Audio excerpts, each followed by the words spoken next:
Кыргызстандагы премьер-министр Сапар Исаковдун баш коргоо чарасын Бишкек шаардык соту карады.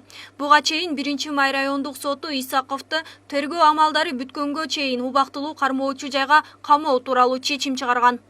Тергөө эми ал тергөөчүлөр ошондой кылып чечиптир, ал ушу камакка алабыз деп эле ушу чечимчи ал сунуштаган, сот болсо ошол сунушту колдоп койгон да. Бирок биз сураганыбыз ошол үй камакта да болсо ал тергөөгө эч мындай зыян тийбейт эле депчи.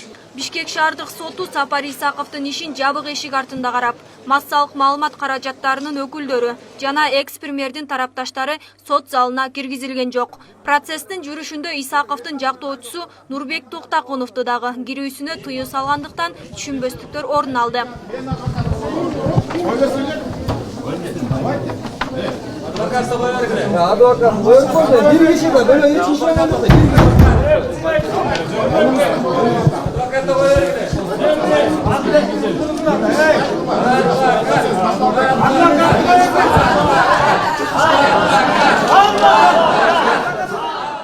Залдагы элдердин ызы чуусунан улам эшик кайтарып турган укук коргоо органдары сот залына кирип чыккан соң гана адвокатына кирүүгө уруксат берилди.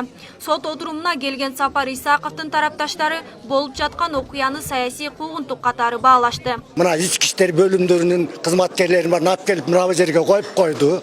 Элдин баарын эч объявить этилген жок. Эч биздин адамдык укугубуз каякта? Ушул укугубузду эмне үчүн тебелеп атышат? Ушу жерде ошол кишинин тагдырын чечип аткандан кийин объявить этип туруп ачык сот болот, же жабык сот болот, объявить этилиш керек болчу. Жогорку кеңештин өкмөттүн кылгандары туурабы, туура эмес да бул. Жаштарды чаап, жумуштан алып отурса, каяка барабыз? Жашоосу жаштар, калгандары эле иштеп калабы? Сот процесси акыйкат таза жүрсө, биринчиден, анан экинчиден ушу президентке кайрылар элем, Сооронбай Шариповичке.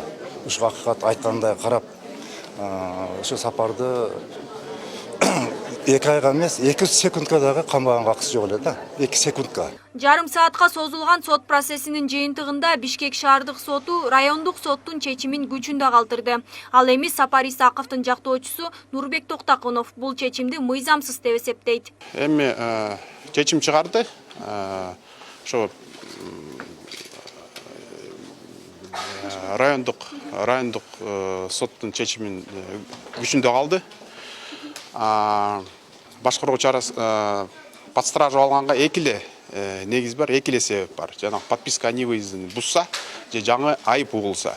Жаңы айып угузулган жок, подписка о невыезде бузулган жок, бирок баары карабастан 1-май соттун чечими күчүндө калтырылды. Бул мыйзамсыз чечим. Эске салсак, Сапар Исаковго Бишкек жылуулук электр борборун модернизациялоодогу 386 миллион доллар Кытай нациясын максатсыз пайдаланган деген жүйө менен 29-май күнү коррупция беренеси боюнча айып тагылган. 5-июнда Сапар Исаков УКМКга 5-ирет суракка чакырылып, ошол күнү соттун чечими менен тергөө абагына камакка алынган.